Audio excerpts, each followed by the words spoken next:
Olá a todos! Como é que estamos? Sou eu novamente, Hélder de Araújo, no seu canal Luz no Fim do Túnel, neste 5 de junho, né? 2024, 11 horas e 13 minutos na capital paulista.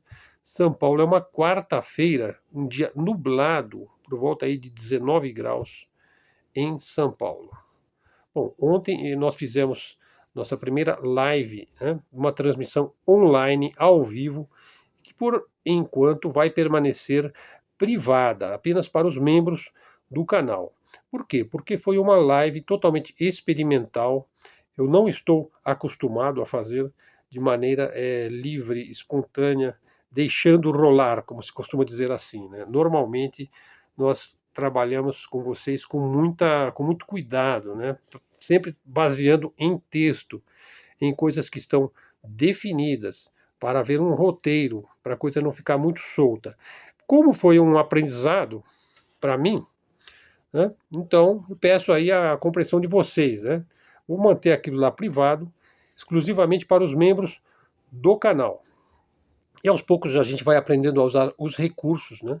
De fazer live, de fazer transmissão ao vivo, de fazer online e também deixar com que o assunto flua de acordo com as necessidades também dos seguidores do canal. Bom, hoje todo mundo sabe o que é a globalização, esse processo de integração de mercados, de atividades econômicas, de cadeias de suprimentos, de comércio, enfim, tudo que diz respeito a você estabelecer unidades internacionais. Por exemplo, o dólar é uma unidade internacional e a gente está vivendo agora um processo de desdolarização. Basta que se diga que o dólar ele já foi utilizado em 90% de todas as atividades de comércio externo no mundo e hoje ele está menos do que 60%. E você tem grandes inversões aí, principalmente da parte do dragão asiático, a China, que ela está invertendo os seus valores, né? Se desfazendo de grandes volumes de títulos, de papéis norte-americanos em dólar, e está invertendo isso aí em ouro, que hoje é um dos negócios sempre foi o negócio mais seguro do mundo. Investir em ouro, prata, né? Bom, agora a gente está vivendo então o processo de desglobalização, né? O termo desglobalização é o processo inverso, né? É uma tendência dos países se tornarem mais independentes das imposições globalistas. O globalismo ele foi um pouco, talvez um tanto imperialista, né? Imposições de políticas imperialistas caracterizam o globalismo. Então, o desglobalismo é a busca aí de autonomia, de independência, de soberania, é a busca de solução nacional, seja no que tange ao comércio, à própria política, à própria cultura, às próprias tradições de um país. E um ponto importante, o país que vai procurar a sua soberania, a sua independência, ele vai depender menos, ele vai tentar depender menos dos investimentos das grandes agências financeiristas que caracterizam o globalismo. Por exemplo, o FMI, o Banco Mundial, o BIS, o BID, o Federal Reserve, que é o órgão que produz o dólar nos Estados Unidos. Os fundos de investimentos em ações BlackRock ou Vanguard, State Street, Morgan e outros fundos globalistas. Então, assim, a desglobalização é um forte contraste com a própria globalização. Uma época onde houve um forte processo de desglobalização foi o período lá das duas guerras mundiais, lá 1914 até 1950, né? Foi o período justamente onde você tem a emergência e o surgimento dos regimes mais radicais conhecidos da história humana, né? Que foi do nazismo, o comunismo, o fascismo, né? Foi a época aí que caracterizou também as guerras mundiais. A Primeira Guerra Mundial, depois veio crise de 29, Você tinha também crise na União Soviética, quando se estabeleceu lá os planos quinquenais do do Lenin, né? E depois você teve o movimento maoísta, né? Na China, né? E depois culmina ali, para piorar tudo, na Segunda Guerra Mundial, e depois começa uma outra fase, né? Que aí sim pode-se falar numa fase de globalização no pós-Segunda Guerra Mundial. Então, períodos de desglobalização, por exemplo, o período que vai de 1850 a 1914, 1950 a 2008. Então, peraí, corrigindo, os períodos de globalização vão de 1850 a 1914, né? Período que vai de 1950 até 2008. Veja o que teve lá em 2008. Bom, a partir de 1950 a gente vai ter o quê? Um processo de grande desenvolvimento de políticas públicas, de políticas sociais, lá no Welfare State, né? Os Estados Unidos cria lá um plano de ajuda para a Europa e investe fortemente em suas empresas, dominando o cenário europeu, processo que vai culminar até 2008, né? A globalização foi a norma nesse período. A globalização é tomada como norma, sim, para uma grande quantidade de pessoas, né? São períodos de grande interação internacional, né? E que aí então ela é considerada estagnada, a globalização ela se torna estagnada nos períodos de desglobalização. Vamos entender melhor essa questão que está um pouco confusa, eu sei. Veja, o índice de globalização, por exemplo, de órgãos que fazem esse tipo de amostragem, muitas vezes baseado em estatísticas. Por exemplo, Swiss Economic Institute, né, que é o Instituto Econômico da Suíça. Ele mostra uma clara ruptura no momento onde existiu a crise imobiliária de 2008, onde grandes bancos faliram nos Estados Unidos, né? O evento lá que teve nos Estados Unidos, 11 de setembro de 2001, né, o acidente das Torres Gêmeas em Nova York, retardou o ritmo da globalização, né? E você passa a ter ali também um momento de islamofobia cada vez mais intenso no mundo, né? E depois a gente teve também a última crise econômica e financeira antes da Covid, foi a crise imobiliária de 2008. Então isso criou um retrocesso para o processo de globalização. Isso também frustrou as intenções do imperialismo, do unipolarismo, do excepcionalismo americano. Em 2010, fazendo uma retrospectiva recente, a paralisação no processo de globalização prosseguia, né? Mas com padrões que variavam muito de uma região para outra. Por exemplo, na Ásia, a Ásia, o sul da Ásia, o extremo asiático, a região central da Ásia, você tinha aí um crescimento econômico e uma globalização regional, liderada pela China. Já se você pensar a América Latina e a África subsaariana, e eu quero lembrar que eu já fiz 2 vídeos no canal sobre o Sahel, né, africano, 2 vídeos sobre este tema dos países subsaarianos da África. A América Latina e a África, do período de 2010 para cá, houve uma certa diminuição em termos de globalização, né? Vamos dizer, foi um período quase que de estagnação de América Latina e África subsaariana. Os países aí associados aos G7 ou da OCDE, que são países europeus, continuaram uma tendência de estagnação, né? A Europa, sobretudo. E isso começou antes da atual crise, que é uma crise mais profunda, mais intensa, né? Na verdade, essa crise desse processo começa lá na década de 70, quando houve as crises do petróleo. E o petróleo dobra de preço e depois triplica de preço. Isso foi em 73 e 78, quando você tem, então, o fenômeno do petrodólar. Bom, mas como é que fica toda essa questão da desglobalização e o mundo multipolar? Veja, a desglobalização e a multipolaridade são fenômenos interligados, porém eles são muito complexos, né? São fenômenos que estão moldando a geopolítica e a economia global no século XXI. Vamos compreender um pouco essas nuances e essas implicações, porque é um cenário complexo em constante mutação. E eu já até falei sobre a inteligência artificial e o uso de inteligência artificial para prever acontecimentos e também para modelagem de cenários, né? E a inteligência artificial ela tem um nível de acerto de 92%, né? Usando um volume de dados imenso, né? E sabendo direcionar esses dados para aquele tipo de previsão que você quer, né? Então, continuando, pessoal, diversos fatores contribuíram para esse fenômeno aí da desglobalização e do mundo multipolar. Então, agora a gente entra na parte principal do vídeo. Veja, quais são esses fenômenos que contribuíram mais para a desglobalização e o mundo multipolar?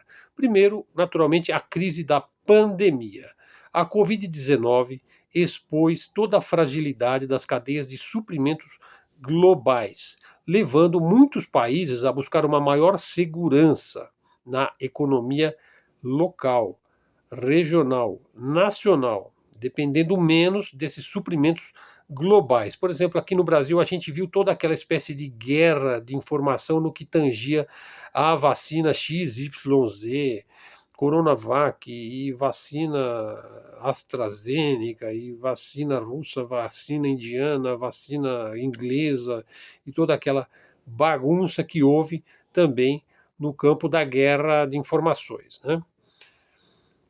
Uma outra tendência para a desglobalização e o mundo multipolar foram as tensões geopolíticas, a guerra da Ucrânia, a rivalidade entre os Estados Unidos e a China acentuaram as divisões geopolíticas, levando à fragmentação de blocos econômicos e tecnológicos. Por exemplo, todos sabemos que agora a África está indo cada vez mais para o lado da Rússia e da China, e cada vez menos ela vai se filiando aí à influência norte-americana. Então é uma grande crise também para o imperialismo americano, né?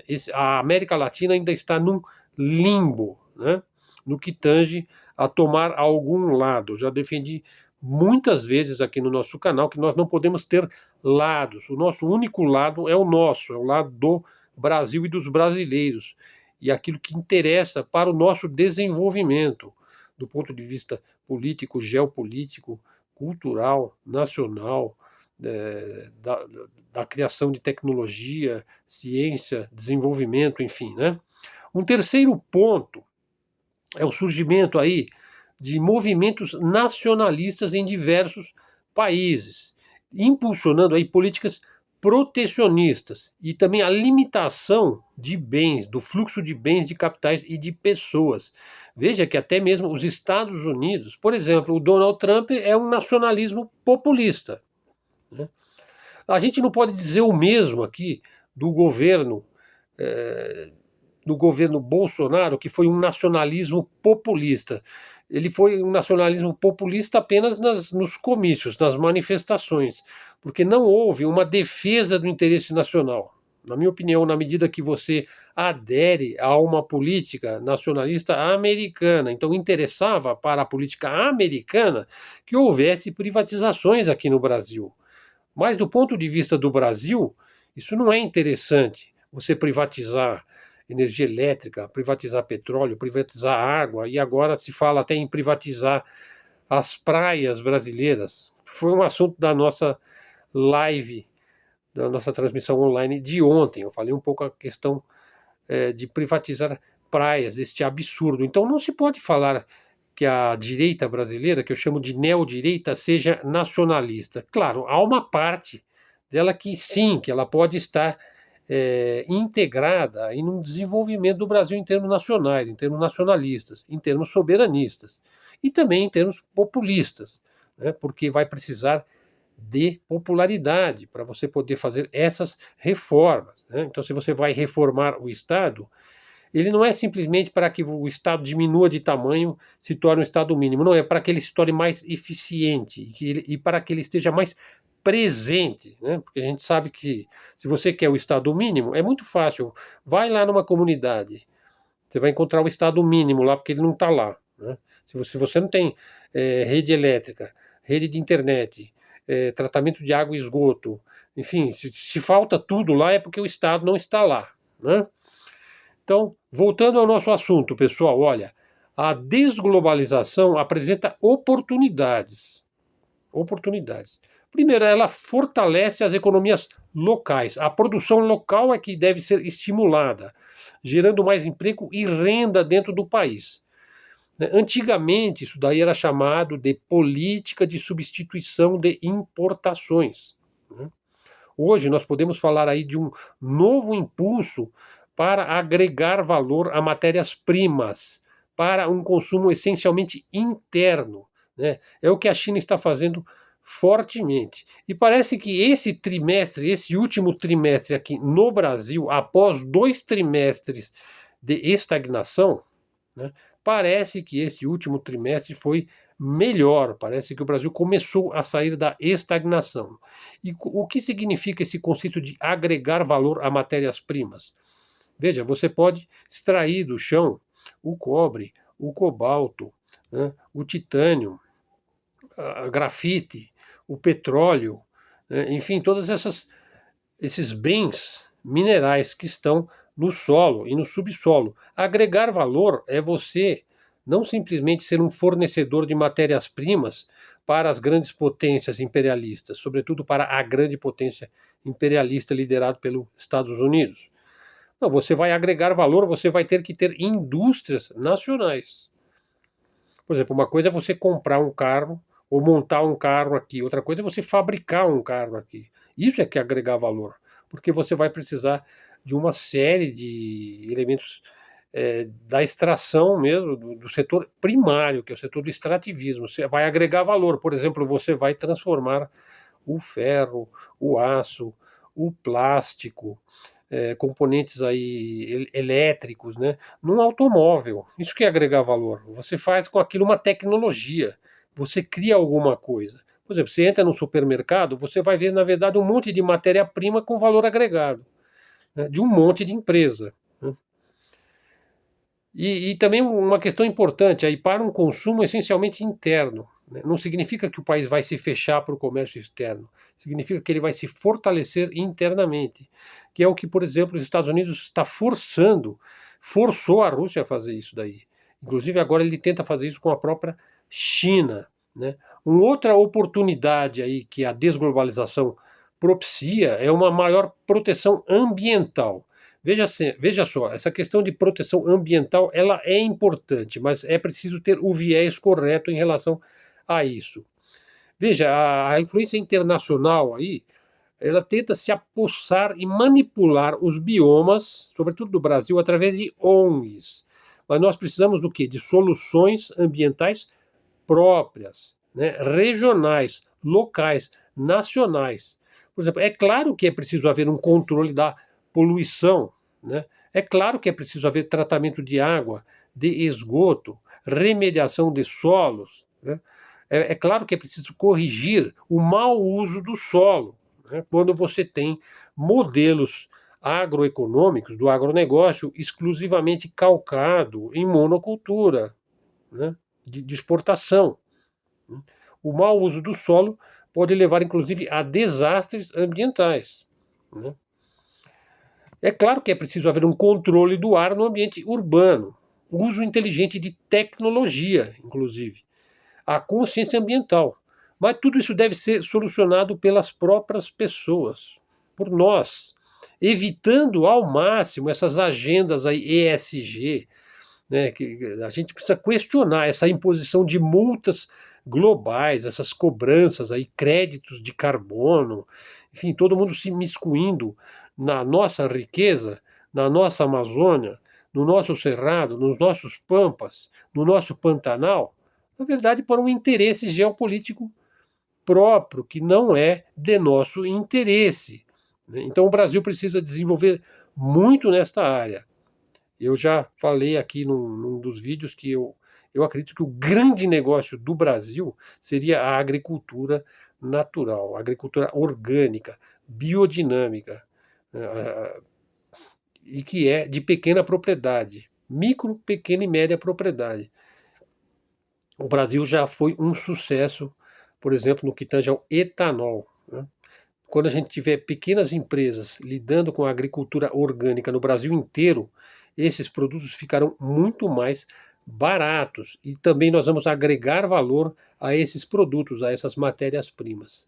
Um outro item importante é a revalorização da identidade cultural de um povo, preservação de culturas e tradições locais, né? Isso pode ser feito, a cultura local, a tradição local, né? O legado, né, que a gente recebe dos nossos antecedentes, aí, dos nossos antepassados, ele se fortalece naturalmente na medida que você tiver uma menor influência globalista.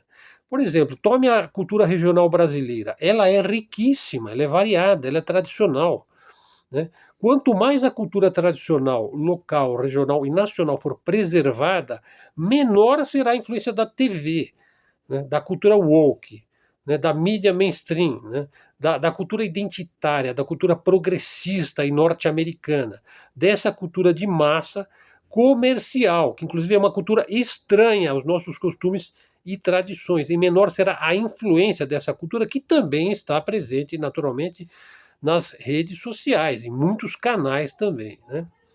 Bom, agora na última parte aqui do nosso vídeo, eu vou falar sobre o mundo multipolar, ainda dentro do mesmo tema da desglobalização. Veja, a multipolaridade, então, ela se caracteriza pela distribuição do poder global em mais de um ou em vários polos de poder, daí o nome multipolo, né? Em contraste com a unipolaridade americana, caracterizada aí, né, e fortalecida no pós-Guerra Fria, né? Então, o mundo unipolar é aquele onde há só um polo, né? E ele se impõe, né? E ele se impõe através do quê? De uma uniformidade estereotipada, massificada, impondo um tipo de democracia que muitas vezes é uma coisa artificial ou sempre artificial, né? Os principais polos de poder emergentes que vão constituir um mundo multipolar, é um processo lento e pode-se dizer inexorável, vamos dizer, os principais polos de poder. Em primeiro lugar, a China, veja, a segunda maior economia do mundo, com ambições de liderança global em tecnologia, economia geopolítica, e considerando aí o que os economistas chamam de poder de paridade de compra, a China já é a maior economia do mundo. A Índia, uma potência regional em ascensão, que tem um forte crescimento econômico e ambições de maior protagonismo no cenário internacional. E hoje, muito daquilo que era feito na China, do modo como era feito, com uma mão de obra barateada e extremamente com muita quantidade, né, de gente à disposição e disposta a se submeter a condições de trabalho excessivas, hoje está migrando para a Índia, está migrando para a África, está migrando para o México. Aliás, eu vou fazer um vídeo sobre o México, hein? Outras potências regionais também, países como Rússia, Brasil, Turquia, Coreia do Sul, apesar que a Coreia do Sul é uma grande potência, né, já de um nível até mais alto, né, mas desempenham papéis importantes na geopolítica multipolar, porque eles passam a defender os seus próprios interesses e as suas próprias agendas. Finalmente, para terminar esta parte do nosso vídeo, veja a interconexão que existe entre desglobalização e multipolaridade, né? Então, terminando, então, você pode impulsionar a desglobalização através da multipolaridade e vice-versa, você pode impulsionar a multipolaridade através da desglobalização. À medida que os países vão se desvinculando de um sistema globalizado imposto pelos Estados Unidos, eles vão fortalecer suas próprias capacidades e vão fazer parcerias inteligentes com outros países, criando novos polos de poder. Então, daí que se diz que a multipolaridade pode levar à desglobalização, né? Claro, você vai ter conflitos aí comerciais, conflitos tecnológicos, você vai ter uma fragmentação do sistema global, os Estados Unidos vai erguer barreiras, né, por exemplo, como ele tenta fazer lá em Taiwan, né? Bom, o futuro da globalização e da multipolaridade, da desglobalização e da unipolaridade é incerto. Diversos cenários podem se desenrolar aí na nossa frente. Veja, em primeiro lugar, a globalização ela poderá ser moderada, um cenário possível. Ela já está num processo de moderação, né? Uma globalização mais moderada, maior regionalização, maior foco na segurança das cadeias de suprimentos nacionais, mas ainda mantém um sistema comercial global interconectado. Isso está acabando, hein? Ou então um outro cenário, uma fragmentação multipolar com blocos econômicos e tecnológicos bastante distintos, liderados por diferentes potências, levando a um aumento da competição entre os países e instabilidade geopolítica. Nós já estamos dentro disso, né? Nesse caso, pode-se falar de algumas nações mais fortes liderando blocos de países, por exemplo, os BRICS, né? Ou mesmo um poder central dentro de um conjunto de países que está sob a sua esfera de influência. Um terceiro cenário, uma transformação colaborativa, vamos dizer, uma visão mais otimista, né? Uma possibilidade de uma transformação colaborativa no sistema global, que é isso que está propondo a China, né? A construção de um novo modelo de governança mais justo, mais sustentável e que possa trazer um benefício a todos os países. É um conceito mais utópico, né? A China advoga por esse sistema, chamado sistema ganha-ganha. Então, por exemplo, ela faz um contrato, por exemplo, vamos supor, ela vai fazer uma ferrovia aqui no Brasil. Ela não impõe um sistema onde ela ganha mais e o Brasil ganha menos. Não, é um contrato de participação, né? Onde vai, do país onde vai ocorrer o investimento. Ela vai fornecer treinamento, ela vai fornecer participação, né? De trabalhadores brasileiros, inclusive nos postos mais altos, né? Nos postos de administração e de engenharia e de direção. Naturalmente que o país mais hegemônico de todos, por exemplo, que é os Estados Unidos, ele não age dessa forma, né? Ele não age dessa forma. Daí se diz que eles estão propondo hoje parcerias do tipo ganha-perde, quer dizer, eu ganho e você perde. E daí, como ele está dentro de um negócio que só o beneficia, ele diz, não, mas a China ela está fazendo aí uma estratégia maquiavélica, né? Ela vai te ajudar para depois ela te dominar. Não, quem faz isso são os imperialistas, são os Estados Unidos que faz isso, né? Então ele faz isso para tentar segurar o dragão chinês, né? Segurar. Não, ele está fazendo isso daí, ele está fazendo ganha-ganha, mas depois você vai perder. Não, não é assim que funciona, gente. É melhor você receber um investimento do que você não receber. Agora, dos Estados Unidos é melhor você não receber. Não se espera mais nada de bom dos Estados Unidos. O seu modus operandi é eu ganho, portanto você perde. Quer dizer, as pessoas estão se dando conta disso. Ele impõe que os negócios sejam feitos em dólar, né? Bom, concluindo então, a desglobalização e a multipolaridade são tendências complexas com implicações profundas para o futuro da geopolítica e da economia global, né? A ideia agora, pessoal, é agir para construir um futuro mais próspero e saudável, né? E isso tem de partir do governo, do Estado, de se ter uma meta, um objetivo, um plano de governo. Bom, muito bem, pessoal. Veja, ontem eu falei lá na nossa live sobre um conjunto de canais aí, um excelente resumo que inclusive foi proposto aí pelo nosso seguidor, o Tom Clay, né?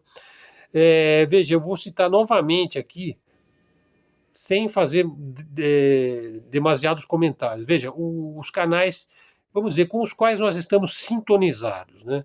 O canal Arte da Guerra, do comandante Robson Farinazzo, o canal Geoforça, do Rubem Gonzalez, o PCO, do Rui Costa Pimenta, o Checkmate Global, do Luiz Antônio Peixoto Vale, o História Militar em Debate, do Ricardo Cabral, Verdade Concreta, do professor Tiago, o canal do Leonardo Russo, os irmãos Russo, o Guerra Patriótica do professor João Cláudio Pitilo, o canal da Geopolítica do professor Legene Mirhan, o Camarada Comissário do Cristiano Alves, o Falando Geral do Nelson e vários outros nomes. Olha aí, Aldo Rebelo, Nildo Ourix, Cibele Laura, Rodolfo Laterza, Albert Cabalé, Lineker Santos, Edilson Pinto, Paulo Nogueira Batista, Wellington Calazans, o Paulo Diniz, o Pepe Escobar, o Alisson Mascaro, Felipe Quintas, o Lucas Leiroz, o Rafael Machado, o Carlos Velasco, o Rogério Anitablian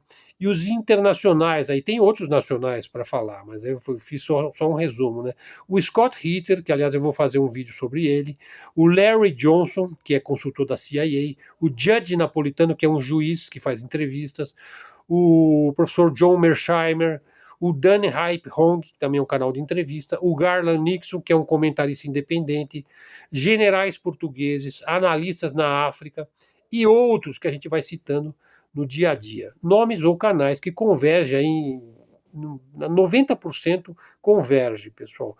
Soma, agrega, aumenta. Né? Isso é um trabalho de inteligência. Né? Isso é um trabalho de inteligência. Por exemplo, eu fazer um resumo, é impossível seguir todos esses canais ao mesmo tempo. Né? Então, um trabalho de inteligência é você estabelecer, né, o principal de que cada um está dizendo, fazer uma somatória e chegar a um consenso. É preciso fazer esse trabalho de inteligência, né? Porque isso vai influenciar na geopolítica, no nacionalismo, na soberania. Enfim, a gente fala de união, de uma frente nacional brasileira. Pessoal, então o vídeo de hoje ficou assim, até também um pouco tendendo mais para o economês, né? Mas eu peço aí a sua colaboração, o seu apoio. O canal está com mais de 1.000 seguidores. Dá um acionamento aí do sininho para o YouTube saber que você esteve aqui. Você sabe, é aquele padrão, né? Fazer um comentário, trazer um seguidor, divulgar o nosso canal nas suas redes. O nosso canal, eu insisto nisso, ele é um canal que cresce de maneira natural. Né? Nós não temos intenção de ser nem o maior, nem o melhor. Apenas queremos dar a nossa contribuição para o Brasil que nós queremos. Canal de livre expressão, comunicação, mídia independente, mídia alternativa. Muito obrigado por sua presença aqui. Até a próxima e fiquem com Deus.